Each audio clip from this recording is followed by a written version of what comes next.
Hello मेरे प्यारे बच्चों, मैं निशा शर्मा आज आपके लेके आई हूँ हिंदी ग्रामर में छंद। टॉपिक है छंद, ठीक है। तो उसके बारे में आज हम करेंगे। लास्ट वीडियो मेरी मात्रा वाली रही, जो लघु और दीर्घ वाली मात्रा, ठीक है। तो वो वाला कॉन्सेप्ट तो हमने क्लियर कर लिया, क्योंकि वो इसी में आएगा।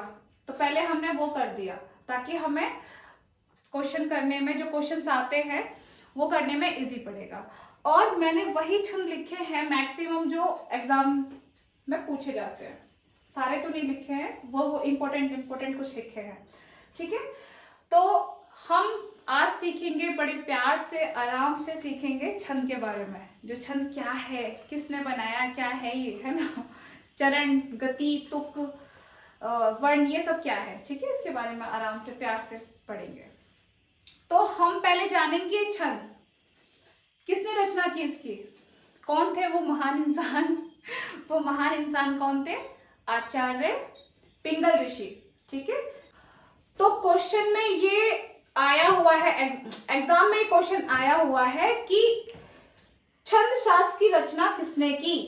ये क्वेश्चन में आया हुआ है, ठीक है, पूछा गया है ये पहले। तो इसलिए मैंने बोला ये टॉपिक, क्योंकि हमें पता भी होना चाहिए और ये क्वेश्चन भी है इंपॉर्टेंट इसके लिए। तो इसका आंसर क्या है, किसने रचना की थी? आचार्य पिंगल ऋषि। आचार्य पिंगल ऋषि जी ने इसकी रचना की थी। इसको हम पिंगल शास्त्र भी बोलते हैं, ठीक है, दोनों। अभी कॉन्सेप्ट क्लियर हो गया, एक क्वेश्चन इंपॉर्टेंट भी हमने कर दिया। अब हम यहाँ पर करते हैं, ठीक है। अब हम करते हैं आगे बात कि क्या क्या है इसके अंदर क्या क्या होगा। देखो, छंद अनेक प्रकार के होते हैं, किंतु मात्रा और वर्ण के आधार पर छंद मुख्य तथा दो प्रकार के होते हैं। छंद होते तो बहुत प्रकार के हैं, लेकिन वो इंपॉर्टेंट क्या है उसमें? दो, क्योंकि दो चीज होंगी तभी तो आगे कोई सेंटेंस बनेगा। तो क्या क्या है उसमें? मात्रिक और वर्णिक, क्योंकि कोई भी वर्ड बोलने के लिए आपको मात्रा भी चाहिए और वर्ण भी चाहिए। सिंपल सी बात है। वो लिखा जाता है जैसे कि मात्रिक, तो लगेगा बहुत बड़ी बात है, नहीं, मात्रिक मतलब मात्रा, ठीक है। वर्णिक मतलब वर्ण, आपको पता है वर्ण क्या है हमारे। तो क्या है ये मात्रिक? मात्रिक मात्रा के आधार पर होते हैं, सिंपल सी बात है। वर्णिक वर्ण के आधार पर होते हैं। तो अब हम क्या करेंगे? अब हम जाएंगे छंद के अंदर, एंट्री करेंगे, ठीक है। तो हम सबसे पहले क्या पढ़ेंगे? छंद अनेक प्रकार के होते हैं। छंद जो होते तो बहुत प्रकार के हैं, लेकिन इनका दो मुख्य रूप से इंपॉर्टेंट होता है ना, कि उसके अंदर इंपॉर्टेंट क्या है भाई? दो चीज है, मात्रिक और वार्णिक। मात्रिक मतलब मात्रा के आधार पर, और वार्णिक मतलब वर्ण के आधार पर, क्योंकि ये दोनों चीज होंगी तभी तो कुछ हम बोल पाएंगे, कुछ बता पाएंगे, है ना, कुछ नाम वगैरह। तो ये तो है ही। और मात्रा का खेल है इसमें, आपको पता है, मात्रा का पूरा गेम है। तो मात्रिक मतलब मात्रा का तो पूरा मात्रा के आधार पर होता है, ठीक है। एक बार फिर से क्लियर बोल देती हूँ।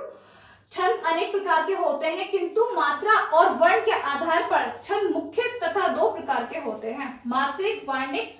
मात्रिक मात्रा के आधार पर होता है और वार्णिक वर्ण के आधार पर होता है, ठीक है। अब क्या करेंगे? छंद, मात्रा और वर्ण आदि के विचार से होने वाली वाक्य रचना को छंद कहते हैं, ठीक है। अब वो दोनों मिलके जो वाक्य बनेगा उसकी रचना को हम क्या बोलते हैं? छंद कहते हैं। छंद चत धातु से बना है। किससे बना है? चत धातु से बना है। छंद शब्द का अर्थ है आह्लादित होना, मतलब क्या? खुश करना, ठीक है, ये हो गया। छंद सर्वप्रथम उल्लेख ऋग्वेद में मिलता है। इसका क्या है? सबसे सर्वप्रथम उल्लेख ऋग्वेद में मिलता है। ऋग्वेद चारों वेद में एक प्राचीन वेद है। ऋग्वेद क्या है? जो चारों वेद है उसमें एक प्राचीन वेद है, ठीक है, जहां गायत्री मंत्र का भी जिक्र मिलता है, ठीक है। अब हम क्या करेंगे नेक्स्ट? ये तो हमें पता लग गया भाई छंद के बारे में, किसने उल्लेख की, कहाँ मिलता है, सब कुछ पता लगा। अब हम करेंगे छंद। छंद में क्या क्या? चरण, वर्ण और मात्रा, संख्या और क्रम, यति, गण, गति, तुक। अब हम इसके बारे में पढ़ेंगे। क्या है ये? इतने सारे नाम दे दिए मैंने, इसको आराम से पढ़ते हैं। देखो, चरण क्या होते हैं? डरने वाली बात नहीं, चरण कुछ भी नहीं होते हैं। वो जो पैरा होते हैं ना, उसमें कॉमा जो लगे होते हैं, इंग्लिश साइंस में हम पढ़ते हैं ना, कॉमा वगैरह स्टोरी चलती है वैसे। तो चरण जैसे कि ये वाला ले लो आप, यहां से यहां तक, यहां से यहां तक एक कॉमा लगा, फिर सेकंड स्टार्ट हुआ, तो जहां से स्टार्ट हुआ फिर कॉमा लगा, उसको हम बोलते हैं पहला चरण। ठीक है, तो चरण अभी आपको जब कराएंगे तो और अच्छे से पता लग जाएगा, कोई बड़ी बात नहीं है इसमें। ठीक है, और दूसरा क्या है, वर्ण। वर्ण आपको पता ही है, वर्ण एंड और क्या है, वर्ण और मात्रा। वर्ण और मात्रा ये तो खेल ही है सारा पूरा गेम इसके।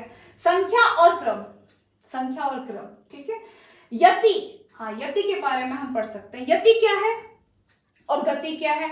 यति तो बोलने से लग रहा है कि भाई एक कहते हैं कूल जैसा, एकदम यहाँ पे आराम करना है हमें, तो यति उसको बोले कि जहाँ पे कॉमा लगता है ना, कि भाई यहाँ पे स्टॉप कर रहे हैं अब ये सेंटेंस, और अब नेक्स्ट से जब स्टार्ट होगा एकदम फॉर्म में आते हैं जब हम बोलते हैं, तो वो उसको बोलते हैं गति।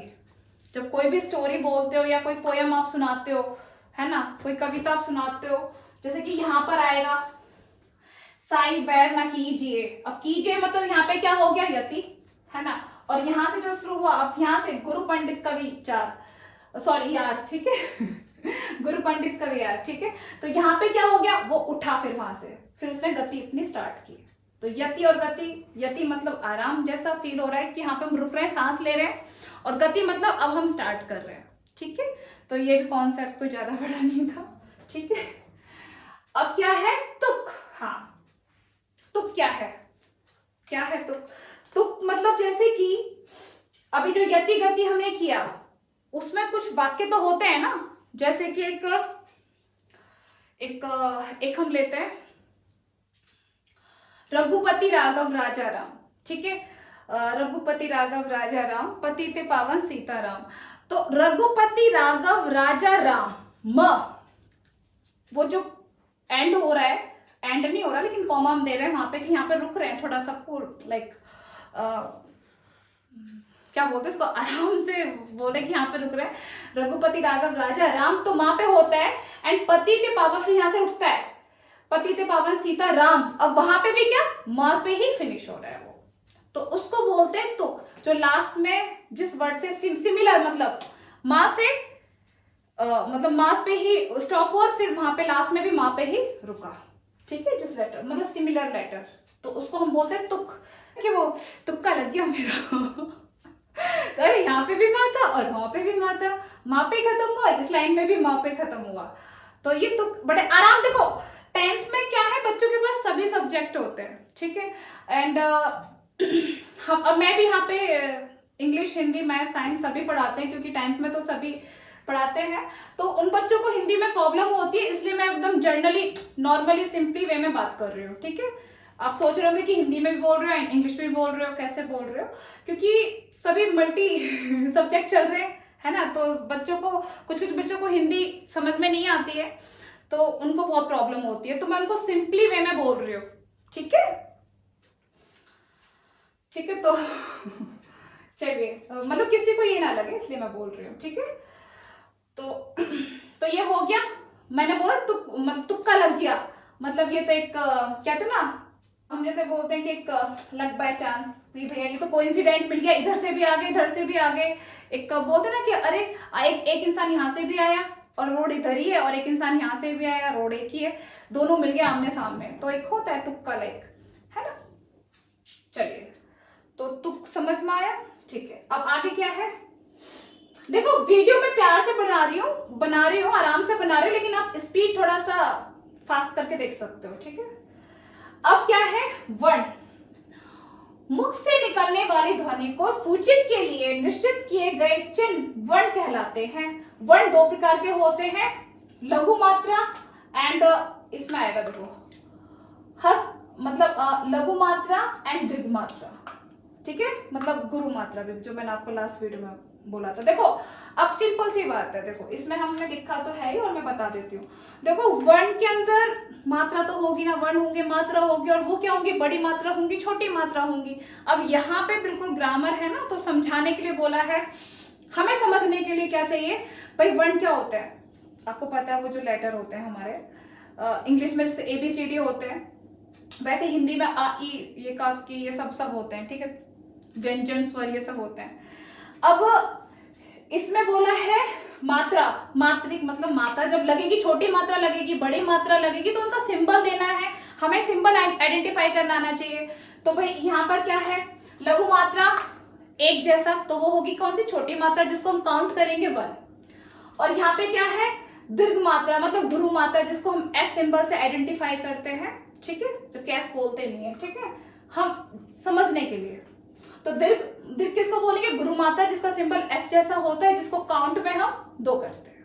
अंडरस्टैंड, ये भी हो गया। चलो गति मैंने बताया आपको, पढ़ते समय कविता के स्पष्ट सुप्त प्रभाव को गति कहते हैं। अब जब पढ़ने में जब मजा आता है, जैसे मैंने बोला कि रघुपति राघव राजा राम, मतलब बोल रही तो कितना अच्छा लग रहा है, फिर पतिते पावन सीताराम, तो यहाँ पे मैंने यहाँ पे थोड़ा रुकी, सांस ली, और फिर मैंने दोबारा से फिर से वहां से स्टार्ट किया नेक्स्ट उसकी लाइन, तो उसको बोलते हैं जो बड़ा अच्छा लगता है।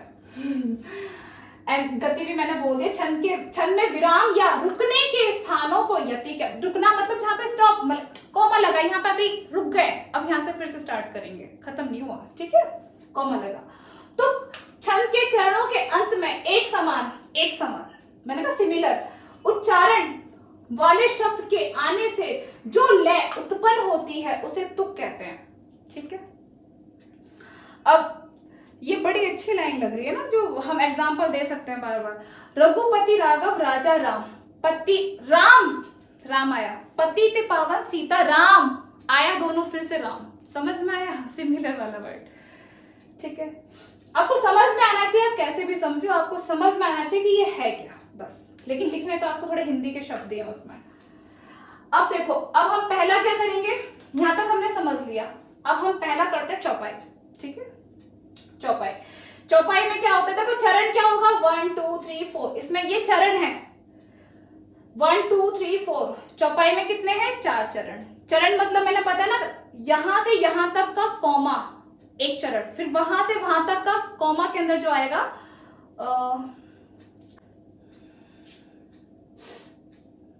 बताती हूँ अभी, मैं बताती हूँ, रुको, इसमें मैंने लिखा हुआ भी है शायद, ये वाला देखो, रहमन पानी राखिए, मतलब यहां से यहां तक 1, फिर यहां से यहां तक 2, यहां से यहां तक 3, और यहां से यहां तक कितना है, 4, समझ में आया। तो उसको बोलते हैं चरण, सिंपल है। तो चौपाई में कितने चरण होते हैं, 4 चरण, जो हम देख सकते हैं, यहाँ पे मैंने लिखा हुआ है 1 2 3 4, ओके। इसमें मात्रा प्रत्येक चरण में 16 मात्रा होती है। अब जैसे कि यहां से यहां तक एक चरण के अंदर, इसमें पता 16 मात्रा होंगी, आप काउंट करोगे तो काउंट कर सकते हैं अभी भी हम, लेकिन आप खुद काउंट करोगे। और देखो, हाँ एक बात और बोलती हूँ, अगर हमें चरण के बारे में पता है, भाई चरण किसको बोलते हैं, बताया ना कि यहां से यहां तक को हम क्या बोलते हैं, कॉमा, जहाँ अब यहाँ पे कॉमा है, यहाँ पे एक निशान है जिसको हम बोलते हैं कि यहाँ पे एक विराम लाइक, तो यहां से यहां तक का अगर यहाँ पे कॉमा होता है, फिर यहाँ से स्टार्ट, जैसे कि ये रहा ना सेम, रहमन पानी राखिए, तो यहाँ से यहाँ तक क्या एक चरण, तो हमें पता है चरण किसको बोलते हैं, भाई यहाँ से यहाँ तक वाली बात को हम बोलते हैं चरण। तो हम काउंट कर लेंगे फटाफट, 1 2 3 4, इसमें 4 चरण है। अब इसमें याद करना, देखो जो आप याद करोगे ना, वो याद कैसे रहेगा, जब आपको ये समझ में आएगा। आपने ये नहीं समझा और आपने याद किया तो आप भूल जाओगे, ठीक है, क्योंकि आपको समझ में ही नहीं आ रहा, और आप जजमेंट भी कर सकते हो कि यार अगर आपको याद भी नहीं रहा तो आपको समझ में आएगा, तो आप कर तो दोगे कि भाई इसमें इतनी मात्रा है और इतने चरण है ना। तो बस हमें अब सीखना, थोड़ा तो याद करना ही पड़ेगा। जैसे कि क्या, यहाँ पे मात्रा काउंट करते हैं, देखो छोटी ई, मैं आपको मात्रा वाला बाद में बताती हूँ, ठीक है, पहले हम मोटा मोटा सीख लेते हैं, ठीक है। तो इसमें कितनी, चौपाई में कितनी होती है, 4 चरण होते हैं, 16 मात्रा होती है हर चरण में, ठीक है। सेकंड देखो, दोहा, यह अद्रसम मात्रिक छंद है, इसमें 4 चरण होते हैं, इसके पहले और तीसरे चरण में। अब मैंने बताया ना कि पहले और तीसरे चरण में जब भी पता लगेगा जब आपको चरण आइडेंटिफाई करना आएगा, नहीं तो आप नहीं बता पाओगे, ठीक है। तीसरे चरण में 13 मात्राएं तथा दूसरे और चौथे चरण में 11, दूसरे और चौथे, मतलब आप सोचो यहाँ पर इसमें देखो ये बोल रहा है इसके पहले और तीसरा, तो मुझे पता होना चाहिए कि भाई पहला ये है और तीसरा ये है, क्योंकि 1 2 3, समझ में आया, 1 2 3 पहला और तीसरा, मुझे चरण आए समझ में तभी तो मुझे पता लगा, ठीक है, याद करने में इजी भी होगा। तो इसमें बोल रहा है पहले और तीसरे में कितने होते हैं? पहले और तीसरे चरण में 13 मात्रा है। मतलब अब इसके अंदर भी 13 होंगी और इसके अंदर भी 13 मात्रा होंगी, हम काउंट करेंगे तो। ठीक है, और फिर क्या बोल रहा है? दूसरे और चौथा, मतलब ये वाला और ये वाला, दूसरे और चौथे में कितनी मात्रा? 11। ठीक है, नहीं तो एक हम यहाँ पे रख भी सकते हैं। यहाँ पे देखो कितनी मात्रा बोल रहे हैं? 13। 1 2, कैमरा सामने आएगा तब मैं करती हूँ काउंट। ठीक है, अभी मैं बोल देती हूँ यहाँ तक। अब क्या है? सोरठा। सोरठा का विपरीत दोहा होता है। अब देखो, सोरठा का विपरीत दोहा होता है, मतलब एक विपरीत क्या बोलते हैं? एक अपोजिट बोलते हैं ना, लाइक वो। तो सोरठा का विपरीत दोहा होता है और दोहा का विपरीत सोरठा होता है। ये दोनों कैसे हैं? जुड़वा भाई है क्या? ठीक है, जो भी है। तो उसमें लिखा है ना, आपको पता भी है कि बुक्स में लिखा हुआ है कि भाई सोरठा का विपरीत दोहा, दोहा का विपरीत सोरठा। तो अगर क्वेश्चन आएगा तो आप समझ लेना कि दोनों जुड़वा भाई हैं। ठीक है, चलो अब हम इसके बाद हम क्या लेके चलेंगे? सोरठा। भाई हमने यहाँ पे पढ़ा है तो सोरठा पढ़ लेते हैं। सोरठा क्या है? देखो, दोहा हमने कर लिया, दोहा का फिर भी सोरठा आया तो सोरठा पढ़ लेते हैं। यह अद्र मात्रिक छंद है, इसके प्रथम और तृतीय। अब मैं आपको बता देती हूँ, आपको छंद के नाम थोड़े याद रखने हैं और आइडेंटिफाई, वो कितने चरण में, कौन से चरण में क्या क्या है वो थोड़ा याद करना है। ठीक है, आएगा सब में ऐसे ही लिखा। यह अद्र मात्रिक छंद है, इसके प्रथम, पहला और तृतीय, मतलब तीसरा, पहला और तृतीय चरण में 11 मात्राएं तथा द्वितीय एवं चतुर्थ चरण में 13 मात्राएं होती हैं। मतलब क्या? मतलब ये बोल रहे हैं पहला और तीसरा में 11, मतलब first and third, first second third, पहला चरण, दूसरा चरण, तीसरा एंड चौथा चरण। तो पहले और तीसरे में कितनी है? 11, और क्या बोल रहा है? दूसरा और चौथा, मतलब इसमें और इसमें कितनी है? 13। ठीक है, समझ में आया? तो कुछ लग रहा है, कुछ मतलब सेम इसी के जैसा है ना ये। देखो, पहले और तीसरे में, इसमें देखो 13 है, इसमें देखो अपोजिट बोला था ना उसने, अपोजिट। देखो इसमें पहला और तीसरे में 13, इसमें पहले और तीसरे में 11। जो 11 हमारा दूसरे और चौथे में था, इसका अपोजिट तभी बोल रहे हैं, थोड़ा सा अपोजिट। ठीक है, तो हम इसको पढ़ते हैं। नील सरोरु श्याम तरुण अरुण बारिज नैन करो सुमम ऊर्धाम सदा क्षीर सागर स्वयं, लाइक है ना। ठीक है, हो गया। तो इसमें आप काउंट करोगे आपको समझ में आएगा। कुंडलियां क्या है? दोहा प्लस रोला बनके क्या बनती है? कुंडलियां। क्या बनती है? दोहा प्लस रोला मिलके क्या बनती है? कुंडलियां बनती है। इसमें क्या है? यह विश्व मात्रिक छंद है। इसमें इसमें 6 प्रकार, इसमें 6 चरण होते हैं और प्रत्येक चरण में 24 मात्राएं 24 मात्राएं है आदि में एक दोहा और बाद में एक रोला जोड़कर कुंडलियां छंद बनता है। ठीक है, सॉरी थोड़ा इसमें लिखने में मिस्टेक हुई है। ठीक है, तो कहने का मतलब क्या है? इसके अंदर क्या है? 24 मात्राएं। कितनी? 24 मात्राएं। इसके कितने चरण है? 6। देखो ये वाला। अब इसमें एक चीज और बोलती हूँ आपको। ठीक है, कुंडलियां का एक हम इसमें एक ट्रिक होगी क्या समझने वाली, ये जहां से स्टार्ट होगा ना वहीं पे फिनिश होगा उसी नाम से। देखो साई बैठ ना कीजिए, गुरु पंडित कवि यार बैठा बनिता, ये जो भी है। तो यहां से देखो, यहां से स्टार्ट हुआ एंड यहाँ पे फिनिश हुआ। जिस नाम से शुरू होगा उसी नाम से फिनिश होगा, तो वो क्या होगा? कुंडलियां। और उसके अंदर कितने चरण होंगे? 6। 1 2 3 4 5 6 और मात्राएं 24। ठीक है, प्रत्येक मतलब ये पूरे एक चरण में कितनी होंगी? 24 मात्राएं। ठीक है, तो ये हो गया। अब हम क्या करते हैं? अब नेक्स्ट क्या है हमारा? रोला। यह मात्रिक सम छंद है। इसके प्रत्येक चरण में 24 मात्राएं हैं। इसके प्रत्येक चरण में 11 और 13 मात्राओं पर यति ही अधिक प्रचलित है। अब ये वाला ठीक है, जो जग हित पर प्राण निछावर है कर पाता। ठीक है, ये आप पढ़ लेना पूरा। जिसका तन है किसी लोक हित में लग जाता। ठीक है, ये है। एंड उल्लाला, नेक्स्ट हम करेंगे उल्लाला। उल्लाला में क्या है, इसके पहले और तीसरे चरण में कितनी है, 15-15।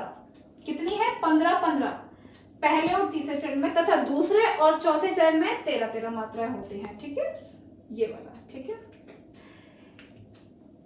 यहां से यहां तक, यहां से यहां तक जो आपको दिख रहा है। ठीक है, अब क्या है, बरवे। बरवे में क्या है, ये मात्रिक अद्विसम छंद है। इस छंद के विषम चरणों में 1 और 3 में कितनी है, 12, और दूसरे और चौथे में कितनी है, 7 मात्राएं होती हैं।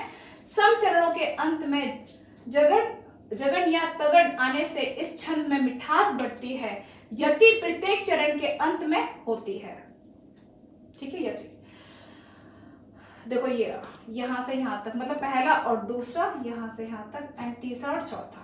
ठीक है, इसमें हम काउंट करके अभी एक मैं काउंट करके बता दूंगी तो आपको पता है, काउंट करते हैं तो समझ में आ जाता है।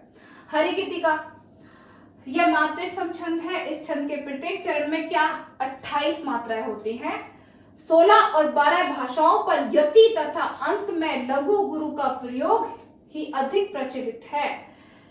कहती हुई अंतरा के नेत्र जल से भर गए, हिम के कणों से पूर्ण मानव हो गए पंकज में। ठीक है, अब हम क्या करेंगे, एक ना हम क्या करते हैं, यहाँ पे काउंट करके बताते हैं आपको। ठीक है, कैसे काउंट करना है।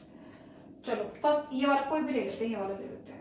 मैंने यहाँ पे क्या बताया, पहला और तीसरे में क्या 12, तो एक मैं बोल देती हूँ एक बार। देखो तो यहाँ पे जैसे लिखा है, हम मात्रा फिर से एक बार काउंट करके बोल देती हूँ, क्योंकि क्वेश्चन में वही आने वाला है। कोई आपको ये नहीं बोलेगा पढ़ के बताओ, मैन चीजें तो वही है हमारी अभी फिलहाल।